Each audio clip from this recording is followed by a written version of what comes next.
Everybody's favorite origami space telescope has finally unraveled in space after 12 days. And you know what that means, right?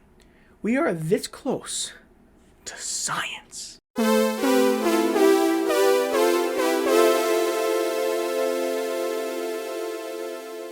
What's poppin', Space Cadets? Welcome to your first ever AstroZone mission debrief, where we look back to last week in spaceflight and recap all the biggest stories.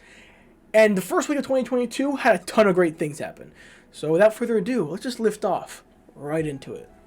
Speaking of the first week of 2022, how about we look at the first rocket launch of 2022? On Thursday, January 6th, SpaceX launched 49 Starlink satellites in what was an absolutely breathtaking Falcon 9 launch from Launch Complex 39A at the Kennedy Space Center. The 49 successfully deployed satellites bring the total number of launched Starlinks to 1,993, although only 1,468 of those remain operational. Actually, I want to take this time to let those who think that Starlink is of no use to humanity and is only polluting the night sky to please take the stage and voice your concerns. I mean, here's your chance. Please, I'll just sit back and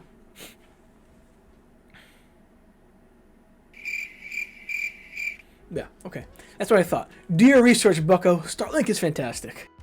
Back on course, however, this was Starlink's 35th launch since 2019 in SpaceX's arduous endeavor to facilitate reliable 24/7 internet for literally any person on the planet. The specific launch actually increased Starlink's efficiency by allowing the satellites to communicate with each other via lasers instead of ground stations. I mean, even if SpaceX is only 3.5% of the way to their 42,000 satellite goal in their Starlink constellation, you have to just sit back and admire how insane the development has been on Starlink. I mean, considering pretty much exactly a year ago, we had 180 Starlinks in orbit. And now, in 2022, a year later, we have almost 2,000 operational Starlinks with about 145,000 active customers globally. That's insane. SpaceX, that's extraordinary. Alright, now let's jump from SpaceX to NASA and talk about SLS, or the Space Launch System, a marvel of rocketry and engineering that, despite a very long development schedule, may be close to launching soon-ish. On December 17th of 2021, NASA announced that the integrated vehicle testing of SLS revealed a faulty RS-25 engine controller that needed replacing after it consistently failed to power up. This threw a dent in NASA's February launch plans for the long-awaited launch, but good news coming from NASA's camp this week on January 5th revealed that the engine controller was finally replaced and SLS is back on track for a wet dress rehearsal in late February. Probably fed up with their own unrealized promises, NASA is actually yet to announce a date, or even technically a month, for the actual launch of SLS. Now, they have said, though, after the wet dress rehearsal in late February, they'll give us a date, and we can only assume that would be mid to late March. But knowing SLS, we just can't have any good things, so I would not get our hopes too high up, though mid to late March looks on track at this point. Okay, enough of my sacrilegious SLS slander.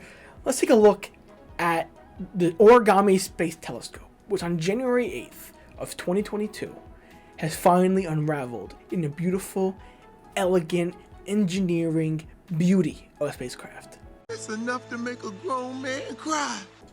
Having launched on Christmas Day, crammed into an Ariane 5 fairing like the pigs in a blanket I had the same night, the James Webb Space Telescope finally made its very long-awaited debut in the vacuum of space after more than 20 years of construction.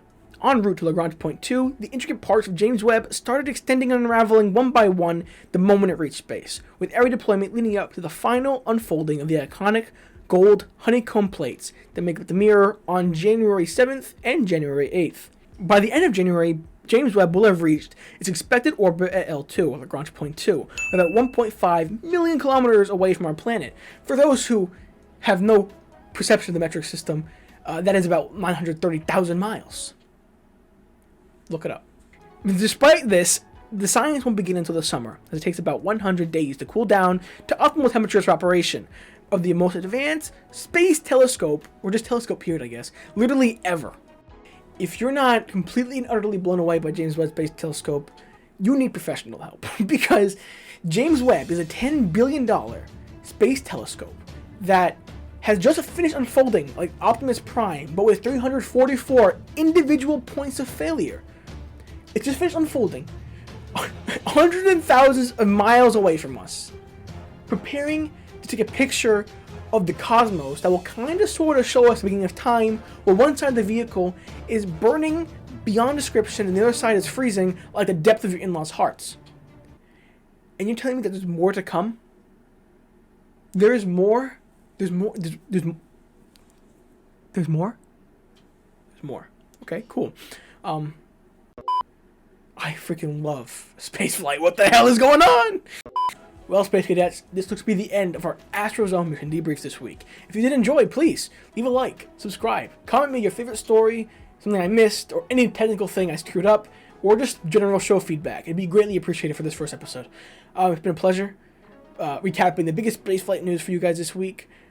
This has been your Captain Astro, your slightly flabbergasted Captain Astro. It's been a pleasure. I'll see you guys next time.